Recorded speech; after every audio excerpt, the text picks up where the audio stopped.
Emma and Tom Talk Teaching, a podcast about all things education, presented by Emma O'Dooher and Tom Breeze. Episode 17, Easter Special 2025.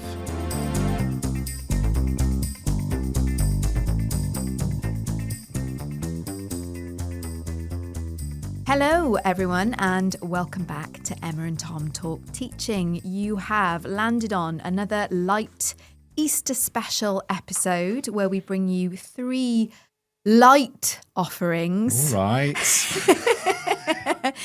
From a range of different sources, not necessarily education related, as you sit there with a mountain of chocolate, hopefully tucking in and enjoying 2 weeks of well-deserved rest if you are a teacher or working in education.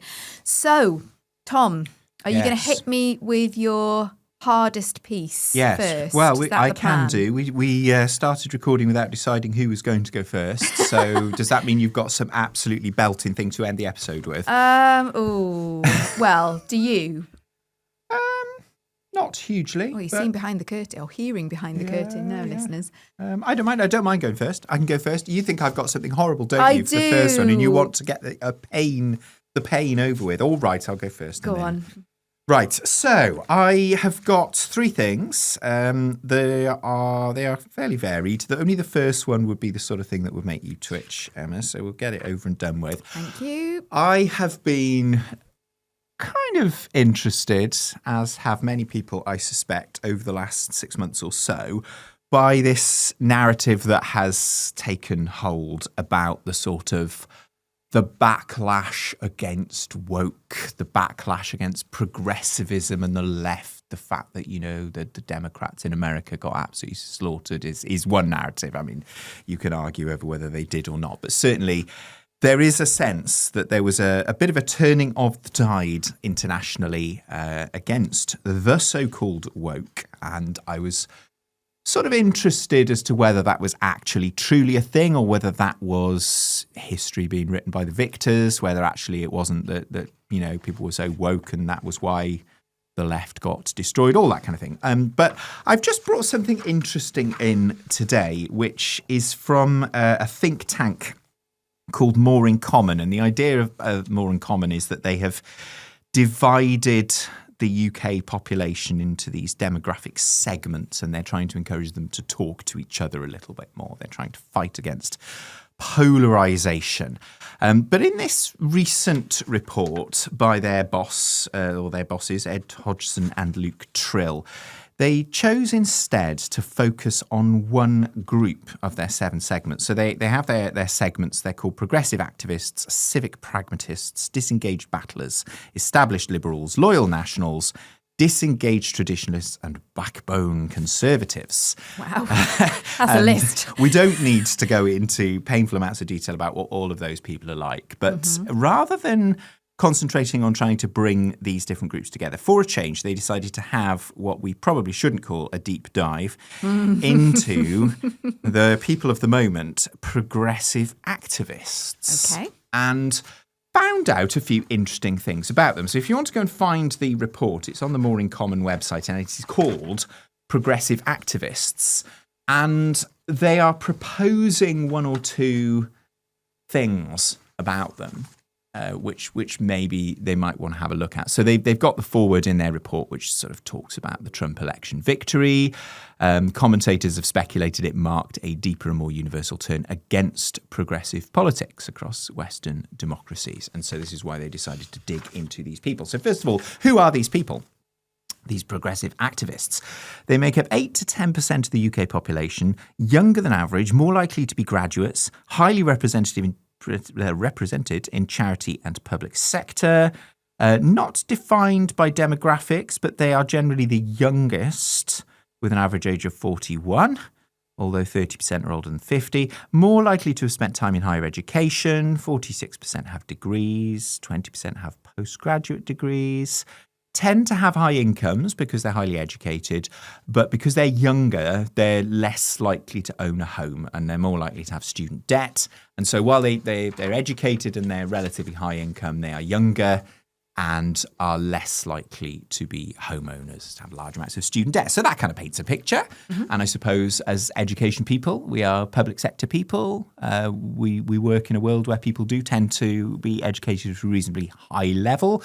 So we probably know quite a lot of these people. I was going to say, it sounds like some of my friends. Oh, so this first item then for me is about Emma's friends. So shall I tell you about your friends? This is like that thing the other day, wasn't it? The last episode when we did our voice-generated personality test. Okay, so progressive activists, otherwise known as Emma's friends, have a pessimistic outlook on their future. They say 41% of them say their parents will have a more comfortable life than they will have. For example, 52% of them say they've suffered from mental health problems. They're most likely to say they're often stressed, lonely and sad. So you should probably go and have more cups of tea with your friends, Emma, because they're stressed, lonely and sad. They tend to be left-leaning kind of economically, tend to be lefty. Now, this is where it gets interesting. They diverge from the rest of Britain in their attitudes to many cultural and social issues. They're more than twice as likely than the rest of the country to say they are ashamed to be British. They're the only of the 7 groups to say Britain should be ashamed of the legacy of the British Empire. They're the only segment in which the majority of people say we should increase or maintain levels of immigration. So that paints a picture. They are a particular group in that respect. They are the most vocal group in many political debates. So 56% say they've shared political content on social media compared to just 14% of the rest of the population. They're almost 3 times more likely to have written to their MP or local politician compared to the other 6 segments. They're twice as likely to have commented on a news article online. This is where it gets really interesting. Progressive activists are less willing than other groups to make space for debate on divisive issues. They're the only of the 7 segments to say we should prioritise protecting people from hate speech over protecting freedom of speech, and are more likely than other groups to believe that some issues should not be subject to debate at all. Very, very interesting. Here's another one. I'm not doing the whole report here. I'm just doing the ones that really jumped out at me. Progressive activists tend to overestimate the extent of support for progressive causes in Britain by a factor of 2 or 3. So in other words, if they say to them, for example, let's have a look, that I'm just going to pick a random one. Only white people can be racist, or all white people in Britain are racist, or we should abolish the monarchy, or something like that. They tend to believe that more people share their views than actually do in the country at large. They tend to think that twice as many people or 3 times as many people in the country share their views as actually do. So it says that if they overestimate their starting support, they're more likely to focus on kind of campaigning messages which are designed to kind of keep their base happy, keep their own tribe happy, rather than being sort of outward looking and trying to persuade those elsewhere who might be more sceptical of those points of view. What else should we say? Much of the language they use is popular with other people like them, but falls flat with other parts of the country. And it says they are unique amongst the 7 groups that they've identified in being more likely to believe that certain viewpoints are not a legitimate feature of debate. So the majority of them, they're the only group with a majority that think that some viewpoints should not even be given space in a debate. It's that concerns me. Yeah, it's really interesting. There's another one as well, which I've lost because it's quite a large sheaf of paper I'm working my way through here. They were also, I think, the only group who would not be willing to campaign on something on which they agreed with somebody else if that other person held another view that they disagreed with. So, for example, they wouldn't join forces with a Tory, with a Conservative, on something that they both wanted to campaign on because they were a Tory. They wouldn't join forces, for example, with somebody who believed that Israel had a right to exist, even if it was a completely different issue. So there's some really, really interesting stuff there about the fact that they are the group who are most likely to sort of turn in on themselves, to be least tolerant of other points of view, to be less likely to sort of reach out and discuss. I just sort of thought that was quite interesting. I find that very interesting. I mean, 8 to 10% of the population is what you said. Yeah. And you said there are 7 groups that they identified. Was that Yes. from that long list that you read out at the beginning? Yes, indeed. And how did they sort of find out more about these groups? Did they interview? How do you find them? Yeah, I think that this is a set of segments that they use more widely in some of their other work. And so they've obviously done lots and lots of this kind of surveying, interviewing work and have broken up the population into these different types. Because we sort of know, don't we, that the population has become quite polarised and into groups. And the point they're making is that with social media echo chambers and stuff like that, they are talking to each other less and less, being fed more of what they believe. But in trying to sort of ask themselves whether anything has gone wrong on that very, very progressive end, they've found some quite interesting tendencies there, I thought. Yeah, I mean, it's difficult, isn't it? Because you sort of reflect and you think, okay, where have I seen these sorts of traits and behaviours? And the first port of call is on X or Twitter. And then you go, okay, but that's not, have I come into contact with someone? I said my friends, and I'm going to retract that statement now.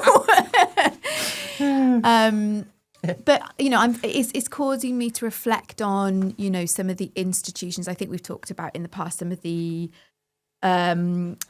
more controversial academics out there who have been basically sacked from the universities because of the topics that they deal with, the views that they hold, or have been denied a platform at certain institutions because, again, for the same reasons, they deal in maybe sort of anti-trans rhetoric or research.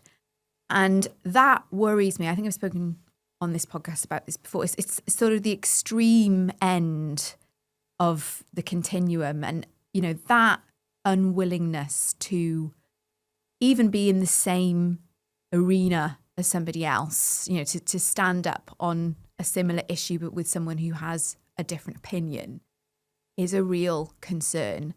And it concerns me as a teacher because, everything that we sort of attempting to do, I think, in schools is part of this sort of, being open to different views, different perspectives, different cultures, backgrounds, being tolerant, being understanding. And then how does this happen? Yeah, I was kind of interested because as I've mentioned before, I like to read across the spectrum of publications. And I really did find that in the wake of the Trump election victory, there was a lot of sort of triumphalist stuff, I guess, about the way that the left had dropped itself down a massive hole by assuming that everybody believed what they believed and kind of missing the mood in the US. There's a certain amount about universities as well in those. The Times and the Telegraph like to bash universities as these sort of woke fests where nobody dares say anything out of line. And I've often felt it's a little bit overcooked, to be honest. They really have got quite an agenda against that stuff. But then when you read stuff like that, you think, well, that is kind of interesting. It's putting figures on it, It's making me think about that clip that you recommended that I actually played out to some student teachers that we work with during the presidential election campaign, and it was Obama, wasn't it? Yes. We need to remember that we've all got our blind spots and contradictions and prejudices, and that if we want to win over those who aren't yet ready to support our candidates, we need to listen to their concerns and maybe learn something in the process. After all, if a parent or grandparent occasionally says something that makes us cringe, we don't automatically assume they're bad people. We recognize that the world is moving fast, that they need time and maybe a little encouragement to catch up. Our fellow citizens deserve the same grace we hope they'll extend to us. And he was sort of making the point that, just making it extremely relatable. But I think, the point that he was making is the one that you just said, is that have we just completely missed or given the wrong messages to, or just completely sidelined a whole bunch of people by assuming that everybody thinks the same way as us. And he was giving the example of, we're all sat around a table with our families and somebody expresses maybe a racist view, a really intolerant view, maybe one that's really misinformed, that's outdated, and we don't, throw them out of our house. Well, maybe some people do. Maybe some people do. But I wonder, would progressive activists sort of, the only of the 7 segments most likely to throw their relatives out of their house? Yeah. I don't know. Maybe they didn't ask him that.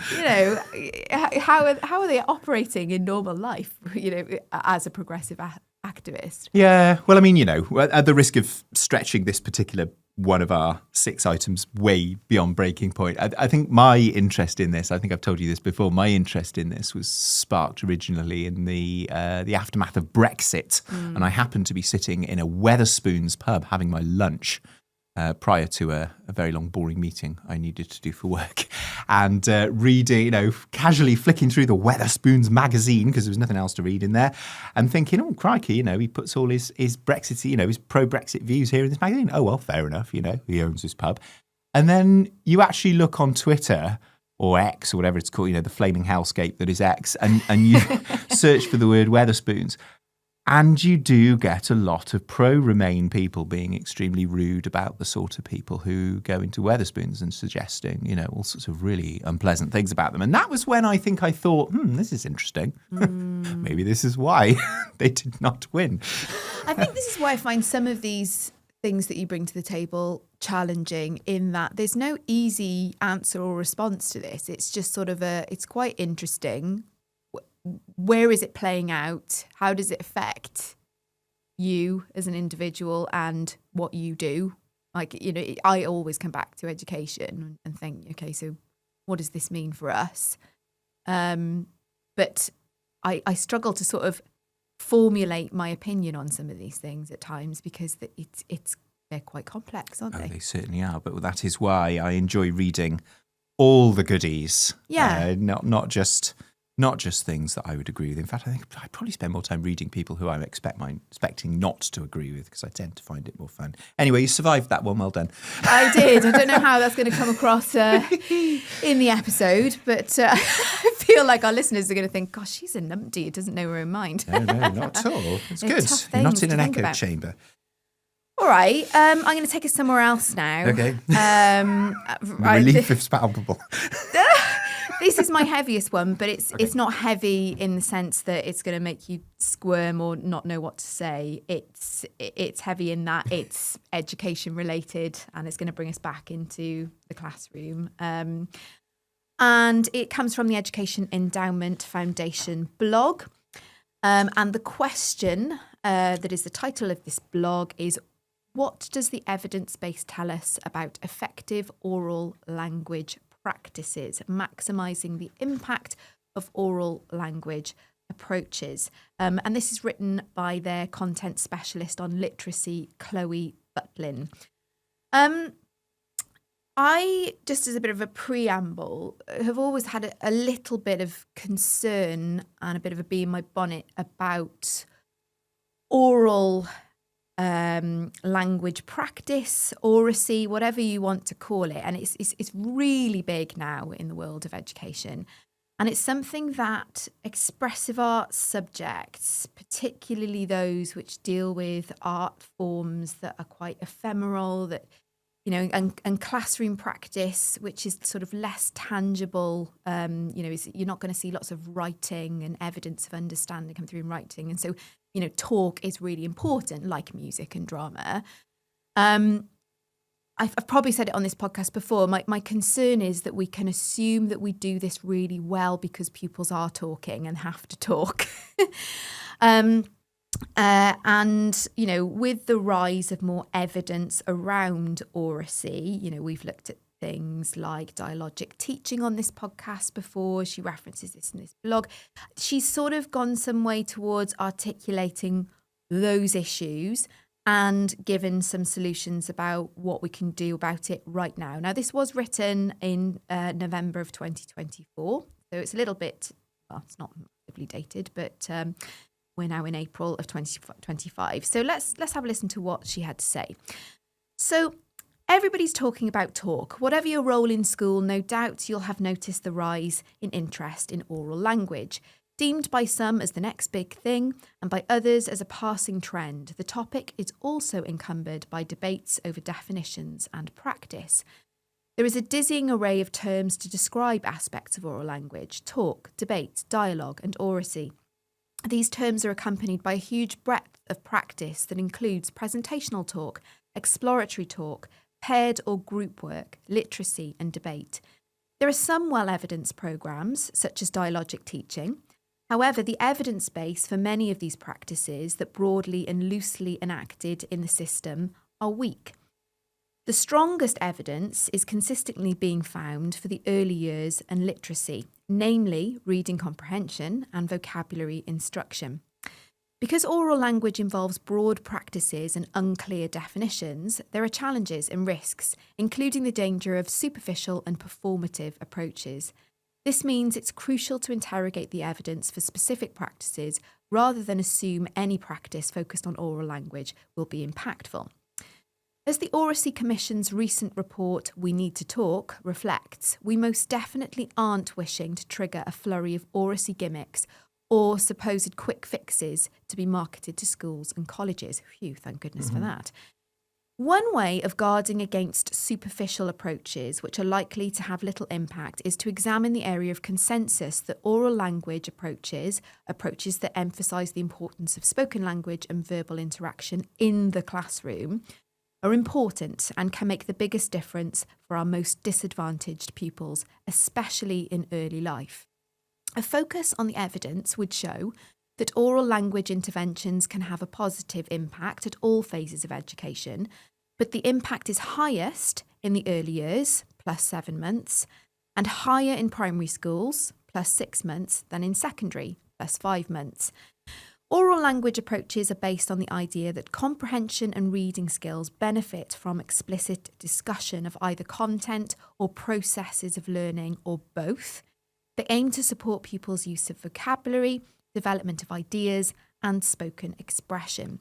Effective oral language approaches are best integrated into the use of purposeful, curriculum-focused dialogue and interaction, and should be considered as a core element of developing literacy rather than a distinct subject area in its own right. And it's got a little diagram that I recommend you have a look at in the blog that sort of demonstrates this, about how oral language techniques support reading instruction, vocabulary instruction, and writing.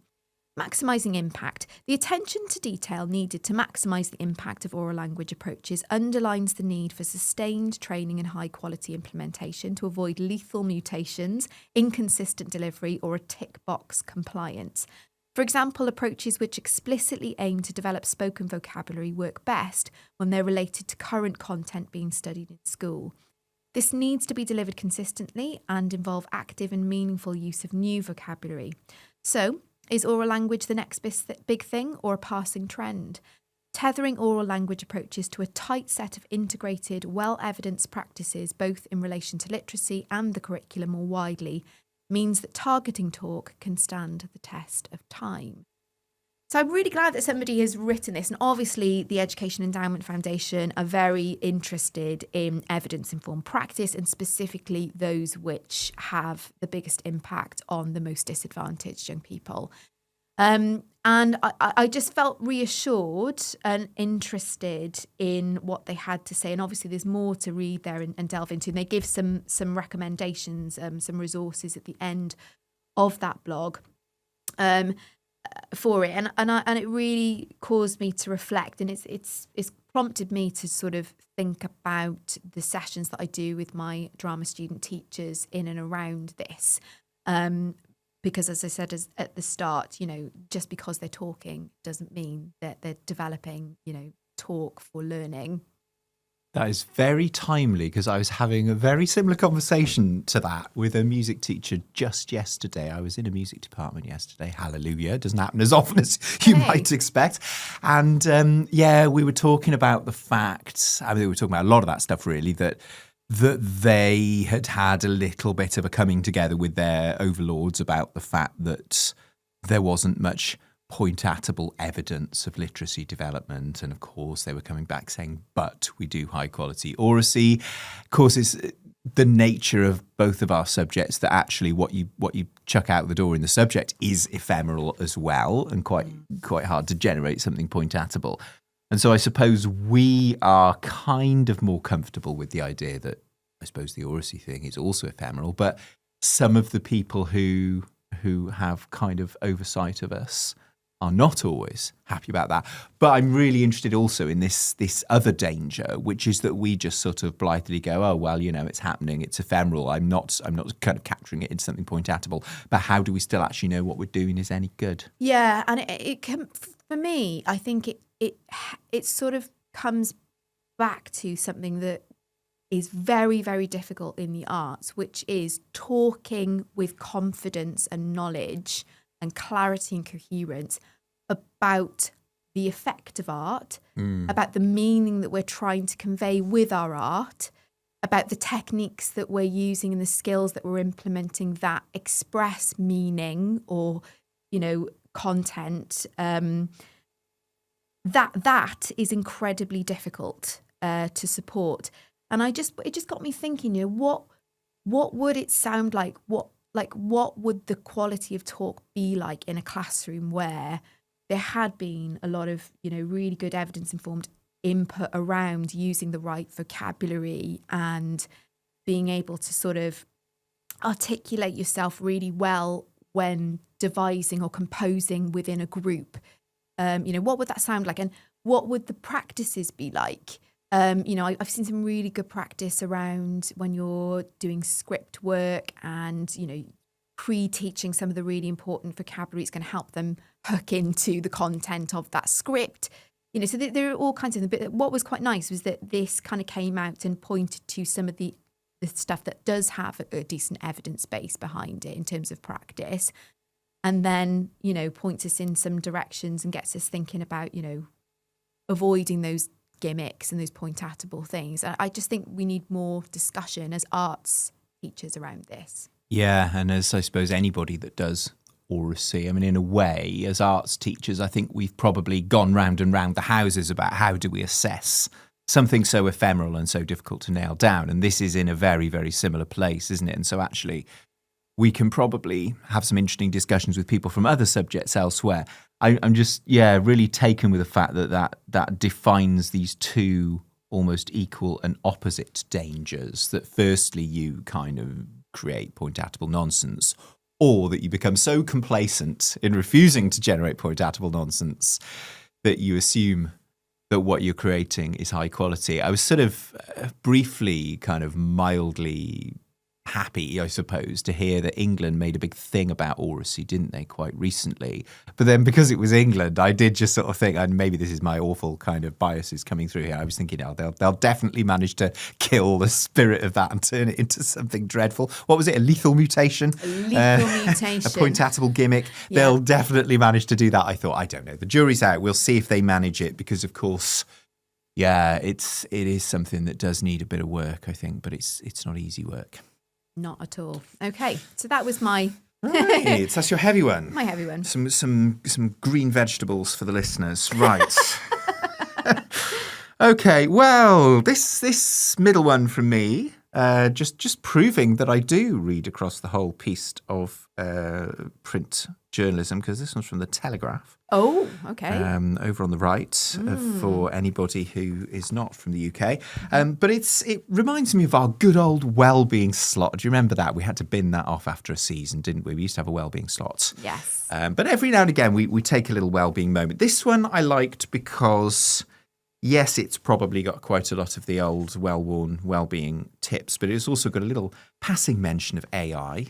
In a way which doesn't do my usual thing of talking about how we're all going to die and the world's going to be destroyed by it, but just sort of makes us think about how we think and what we do and how we do it. So the headline is 7 ways to become hyper efficient and avoid burnout. This doesn't sound like a you entry. This sounds like a me entry.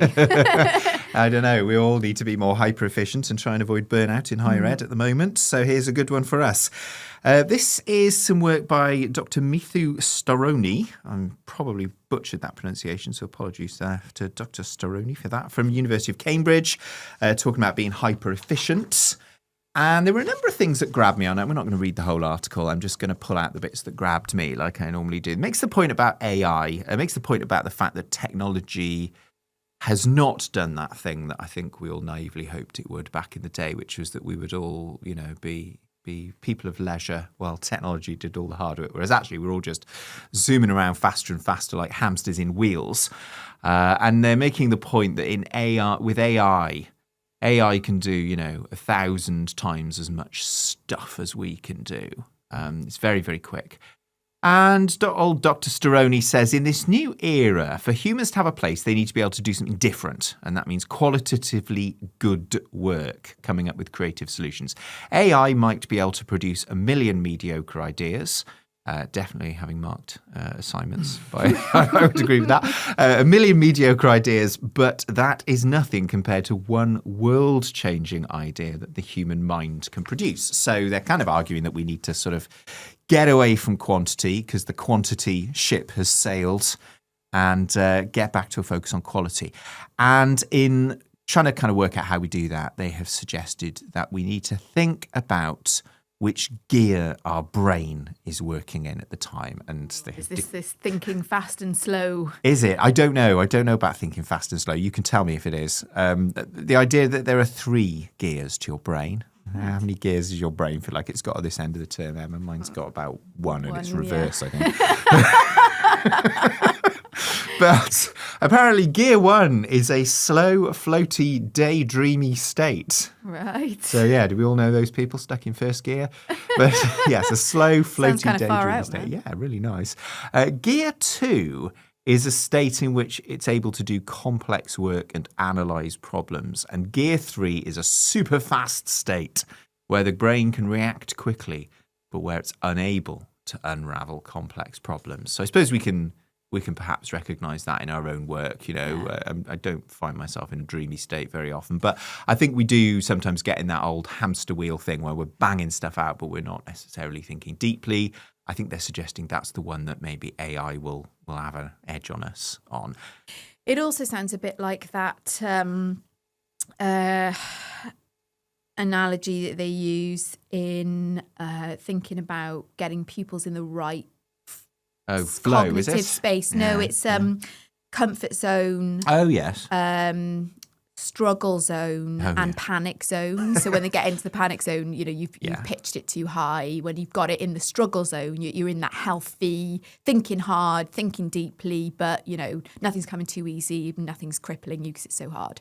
Yeah. And I think old Dr. Storoni is suggesting that, and I'm sure we can probably identify this, you will spend a certain amount of time in kind of hamster wheel mode, just banging things out. Yeah. But you're not necessarily doing your best thinking. No. And what you want, I think probably what we like most of all, isn't it, is those days when we're actually kind of really engaging with things and doing complicated thinking. And perhaps there is hope for us that we can still do that stuff better than AI. And then the rest of the article is just a series of things that we can do in order to allow us to shift between our gears, not get stuck in a gear, perhaps get ourselves into that really good second gear where we're kind of useful. I'll just do the headings really quickly. Breaks and rest. Do you know, I will never forget getting a funny look off a senior person when I was in school because they found me sitting having a cup of tea in the staff room. I said, I'm having a break. Wow. I'm having a break. My brain needs a rest. Early morning light. Avoid conflicting sounds. I love a bit of silence, as we know. Walking, bit of ambulare of Dr. Kev there.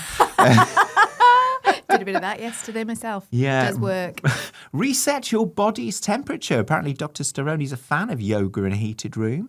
So there we are. Oh, there we are. Carry on doing what you're doing, Tom. Yeah, or cold water bathing or cold showers or something like that. The Hoff. Yeah. Use your eyes to focus your mind. Stop, your eyes flitting about. beware of stimulants, tea and coffee, and the caffeine they contain. Yeah, well, I think that ship has sailed, to be honest. But, it's a nice idea. So anyway, the idea that you need to kind of, I suppose, take care of the finely tuned machine that is your brain. Yeah, do you know what I would add to that list? And it's actually make time to do the second gear thinking. Yes. Like we've found good results, haven't we? From putting ourselves in a different environment. Yes, we will not be disclosing where that different environment is. Absolutely not. Because no one can find us at the moment. Carving out a wedge of time and absolutely barricading it in the calendar so that, barricading ourselves in that room and ring fencing that time in the calendar so that nobody tries to steal us away for something else. And then going, right, we're going to do a hard thing in that time, and we're going to do all those extra things. Sometimes we go for a little walk, don't we? We have a bit of lunch, whatever. We refocus the mind somewhere else, take some breaks, but then we come back and it feels really productive and it's actually quite enjoyable. I find it quite enjoyable. Yes, at the risk of giving away our secrets, it's amazing how few people will find you in a meeting room 2 doors down from the Vice-Chancellor. Oh, come on. Giving it away. But yeah, nobody goes there. Why could that be? I don't know. So you're under the eye of Sarah. You're in the blind spot, This is going to have to come out. It's like when you're up against a wall on a cliff and the person's over the top. Yeah, that one. Absolutely that one. You can keep that one in. Yes, there's going to be censorship in this episode, I'm afraid, listeners. Right, moving swiftly on to your next one. Okay, right. Okay, I've got my second heaviest thing. Okay, so everyone's going to roll their eyes when I say this because there's been so much coverage of it in the media.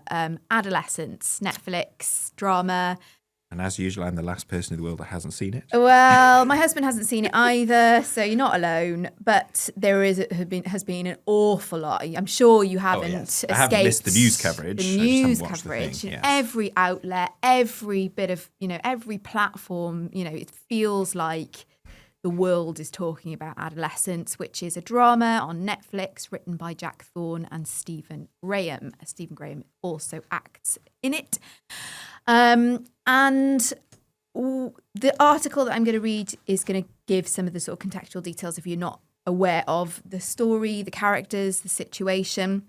There are multiple. I think what's great about Adolescence is that you can talk about so many different things. You can talk about the content. You can talk about the scripting. You can talk about the acting. You can talk about the actors.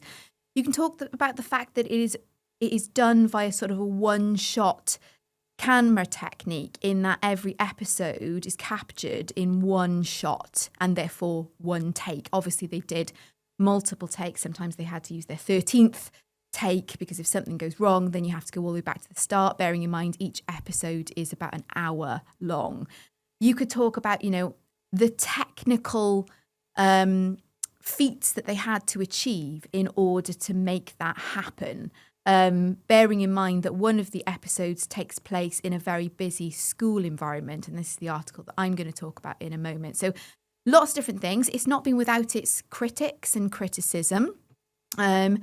The angle that I was interested to explore came from a bit of a gut reaction because I think it's about the second episode that is set in a school. And depictions of school in drama, in theatre, in arts, are abundant, oftentimes quite negative. And I certainly found when I was watching Adolescence, aside from the multiple things that I really loved about it, the thing that left me with a bad taste in my mouth was the depiction of teachers and school, secondary school to be specific. And I thought somebody out there must have picked up on this. I make it a rule not to watch any depiction of schools. And so I did a bit of Googling and I found an article written by Lucy Taylor in the Times Educational Supplement magazine in April entitled "Adolescence is Powerful TV, but Why the Tired Teacher Tropes." Amid widespread praise for the hit Netflix show, this teacher questions why, yet again, teachers have to be portrayed in such a negative light. So she writes, there's no denying that the Netflix blockbuster Adolescence has struck a chord in society. It's paved the way for a valuable open discussion on the manosphere and the toxic diet being fed to young people via social media. Parents have watched the 4-part TV series about young killer Jamie in horror, forced to explore the very worst consequences of what a whole generation could be exposed to in the safety of their own rooms. Jamie's guilt is obvious from the start. It isn't, did he do it, but why did he do it? And the failings are all around him. The struggle of his parents trying to live their lives in the shadow of horror is the focus of the final episode. With his mum's words, we could have done more, resonating with a generation of busy parents. But as a teacher in a secondary school in the north of England, it was episode 2 that really made me sit up. The school attended by typical suburban teen Jamie is presented as what can only be described as chaotic, a hotbed of tensions and prejudices in which teenagers brazenly flouted rules. In fact, at one point, a boy jumps out a window and are either glued to the phones. Someone did that to me on my second PGC placement. He was on the ground floor. Yes, and mine. That's a story for another night episode. And are either glued to their phones or watching a video in lieu of any teaching. At one point, I think, some supply teacher, no, I think they're like an NQT, sticks on a video at the start of the lesson. Worse, the adults in supposed authority are presented as at best disorderly and weak, and at worst disaffected and downright unprofessional. TV series are inevitably going to draw on the margins. Who wants to turn on the TV to see a teacher on top of their planning, delivering pertinent and engaging PSHE, form time, and then sitting down to engage in some CPD? Fair point. From the smoke fug of the staff room in Grange Hill to more recently the shiny corridors and perfect pitches of Truham in Heartstopper, schools are ripe for drama. But isn't it time to move on from the archetypes? Adolescence has all the teacher caricatures in there. The weak and well-meaning older female teacher, clueless in the face of marauding teenagers. The dishevelled and lacklustre new teacher, already disillusioned and resigned in the classroom. The aggressive authority figure bawling at the children, the well-meaning broken mumsy counsellor failing to contain the distressed best friend of the victim. Honestly, she just nailed it in that paragraph for me, Tom, because I was watching it and thinking, any more? Do we want any more stereotypes in this episode? Turn to any school-based TV drama and you will find the same, and then goes on to talk about some other ones. The majority of the adult population do not experience firsthand the inner workings of a school or fully comprehend the complex roles that teachers now occupy. We don't just provide a worksheet, threaten an impending exam, and stalk off to the staff room for the latest gossip and coffee fix. We're actively counselling, coaching, mentoring, nurturing, and in some cases, effectively parenting those in our care. She does start to lose it a little bit here.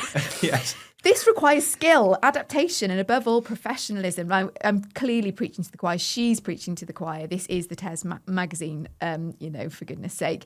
So she's saying it's time for the wider world to catch on. Negative portrayals of teachers in the media matter because we need all stakeholders on side for schools to be effective. If parents and the public are fed a line of laziness, powerlessness, and ineptitude, they start to believe it. And that did strike a chord, given that we are in a, recruitment and retention crisis. If this is, how people are perceiving the profession, then it's not going to really help.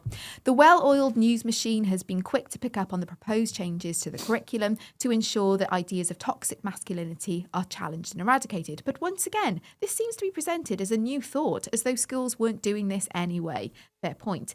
It's time to switch the narrative. It's time to show just how hard schools are working to engage, foster and grow our young people. And our efforts matter and do change lives. Maybe not in a Netflix blockbuster kind of way, but in an ordinary, everyday way. Well done, Lucy Taylor. Very nice. And just to let you know, from season 8 onwards, this podcast will be known as Disorderly and Weak and Disaffected and Downright Unprofessional Talk Teaching.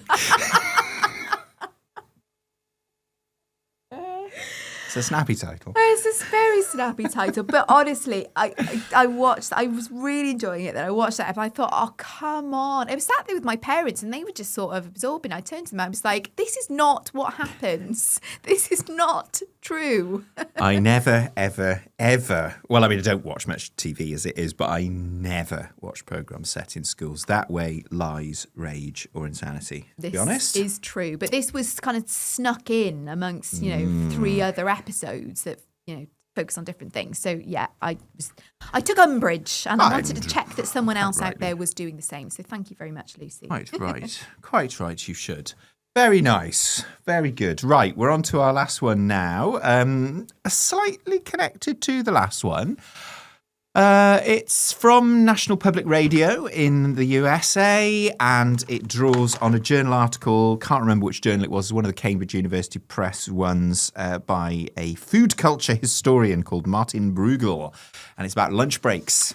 Oh, nice. Yes, lunch breaks. Oh, I'm getting a bit peckish already. Yeah, and I have to say, actually, it's interesting. I always religiously used to take a lunch break when I was in school, and here I don't so much. I don't know. Maybe there's less structure in the day when you work in university. It's so easy to find that you've just missed lunch entirely. It's like thinking in second gear. You've got to actively make the time lunch to eat. Yeah, but I think physically as well, being a music teacher, doing a lot of Key Stage 3 music teaching, I actually did have to have a bit of a calorie reboot. Yeah, it's a physical job. Day. It was, yeah, and not so much anymore. And I suppose maybe I'm not the only one, maybe I am the only one, who's wondered why it is that, the lunch break's not really a thing here, and yet is really a thing in France. People are pretty religious about their lunch breaks, apparently, in France. Perhaps not as much as people kind of caricature it, that they're all off for an hour and a half and having 2 glasses of wine with it as well. But there is a culture, I think there is a sort of thing where when you're employed in France, they either have to provide a subsidised sort of work canteen, or they have to provide sort of lunch vouchers, so you can go off and spend these vouchers in a local place. Nice. So why is it that they have this culture ingrained in their work life, and we very much don't, and are used to having our lunch al desco, as they say. Nice. And what I had not realised, that apparently it is illegal in France to eat your lunch at your desk. Did you know that? Illegal? It is actually technically illegal. I mean, how did they even... How is that even a thing? Well, apparently it goes all the way back to the late 19th century, when obviously workplaces were really quite different. Yes. Workplace in the 1890s, says Martin Bruegel, was full of health hazards. Right. So cities had grown, more workers had to travel to factories, and so their eating habits changed because they were not mainly working in rural areas and just, popping home for a bit of lunch or something. Uh-huh. They were bringing lunch to work, or they were buying something on the way into work, quite like we would today, I suppose. Yeah. But as he says, as the NPR article says, picture workers picking at their food with their fingers in matchbook factories, seamstress sweatshops and warehouses full of heavy machinery. From airborne tuberculosis to phosphorus fumes, these work sites were far from sanitary. And so they actually made it the law that a workplace had to be sort of flushed out with fresh air in the middle of the day, and that also the people involved had to take their food somewhere else and go and eat it so they didn't get ill. Right. So they made it a law. Yeah. Very sensible. And they never actually got rid of it. Wow. Also sensible. Stayed on. Yeah. The legislation survived actually a sort of campaign against it in the early 20th century, when there was an unforeseen consequence, which was everyone was piling out onto the street, and then there would be quite a lot of antisocial behaviour. And there was in fact a strike by women workers because they were getting harassed in the streets because they were out of their workplaces, and they were saying, hang on, actually, can we eat our lunch in work, please? Right. But they said, no, you can't. It's not what you should be doing. It's against the law. It was suspended once. They actually suspended this law one time in February 2021. Okay. For COVID. We all know why. Yeah, and so people did kind of lose their legal right to have a lunch break away from their work. And then they had to decide what were they going to do after COVID finished. Were they going to modernise and accept that most of the world eat their sandwiches over their keyboards? Yeah. Or were they going to go back to it? And apparently the decision was the law was coming back. Wow. Wow. So Martin Bruegel, he points out the lunch break does lead to better health outcomes, even though most people are not working in, horribly unsafe factory environments anymore. But he says it does make workers more productive. So back to my previous article. But he says there's a bigger philosophical point. It's not just good for individuals or the companies they work for. It's good for society. People who eat together are able to talk about issues. They can work out tensions or different opinions. Back to my first article. They create a culture in which having different points of view is possible. It's the lunch break as a driver of conviviality, a place for serendipity, a public good. And so Bruegel, who made this argument, his argument prevailed and the lunch law suspension expired. French workers are going back to the daily ritual of a shared meal, carving out a space that they can get to make their own, even as they do it together. Well, you all know what we'll be doing immediately after this. Yes, off to France for our next bit of work. Forget that meeting room. We're off to France. Go and have a lunch break. No. We're all in now. We're off to France. Yeah, wow, absolutely. Well, we'll see you on the other side, everybody. I think we should all make a new terms resolution to try and have some lunch. I agree. With our colleagues. We used to do it. My school used to be next to a department store, which had a cafe in it. And every now and again we would go, right, we're off next door to have lunch in the department store cafe. Yeah. Really nice it was too. Very nice. Yeah. There was a nice sort of connecting line There between was. your articles. Yeah, well done. Can't say I planned it because, as you probably heard, it came to me as I was reading it that I had managed to make myself look like I'd planned it. But unfortunately, I am, what was that person? Disorganised and unprofessional. Oh, you're that person. I'm Yeah, that person. there we are. Yeah. Okay, well, mine are not connected in any way. In fact, this last one starts with a question. And I'll ask it to you, Tom. If you found a dead body in the middle of the forest, would you? Would it make a sound?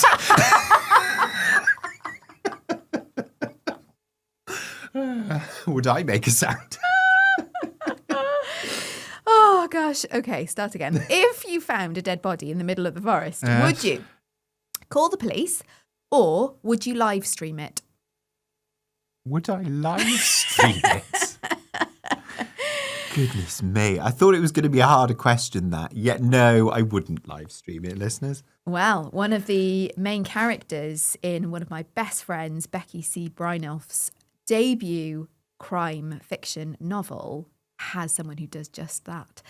So, hashtag I Found a Body by Becky C. Brynolf, which is released on the 24th of April this year. So not long after the release of this Easter special. It'll be, if you're listening to it the day this comes out, it's next week. Go out and order your copy. I think you get it for 99p for the Kindle version on Amazon at the moment. It's published by Black and White Publishing. What do progressive activists think of Amazon? Sorry. Other book other retailers are available. Yeah. So I will just read you the blurb. Just making an assumption there is she's your friend, sorry.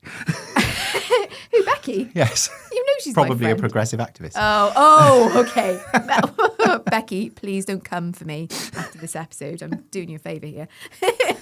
Okay, so the blurb reads, an influencer, a dead body and a live stream. Mona Hendricks may have just met her match. Detective Sergeant Mona Hendricks has enough on her plate. She's separated from her husband, her teenage daughter is punishing her for it, and she's having to babysit.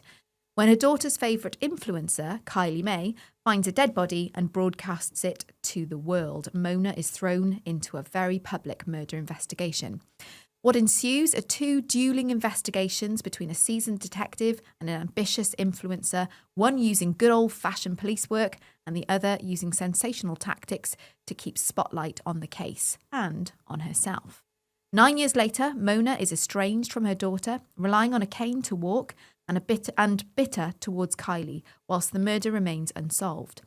When Kylie, now a sleek TV contrarian, think young female Piers Morgan, approaches Mona with a well-paid offer to investigate the cold case, Mona has no option but to accept.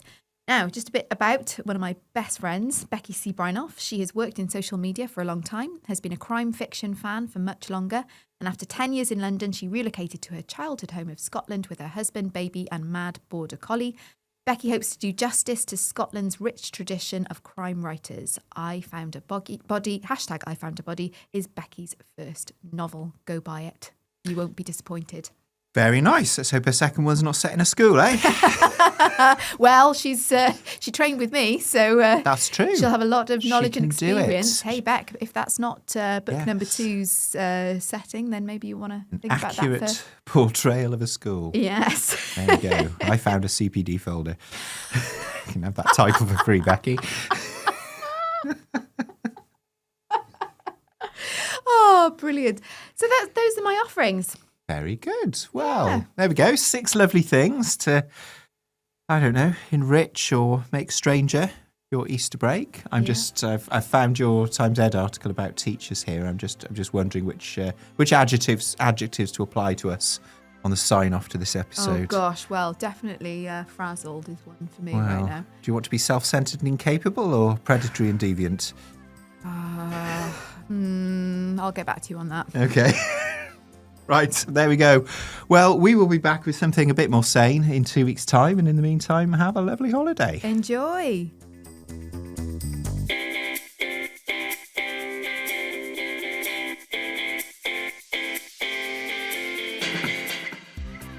You've been listening to Emma and Tom Talk Teaching, a podcast about all things education, presented by Emma, well-meaning and broken O'Dooher, and Tom, dishevelled and lacklustre Breeze. Podcast artwork is by Beth Blanford and the music is by Cameron Stewart, both of whom have earned an extended lunch break. Providing the ability to live stream Dead People are the sound technician Peter Lambin and our studio manager Adrian Rapps. We're stalking off to the staff room for the latest gossip and coffee fix. Until next time, take care and enjoy teaching.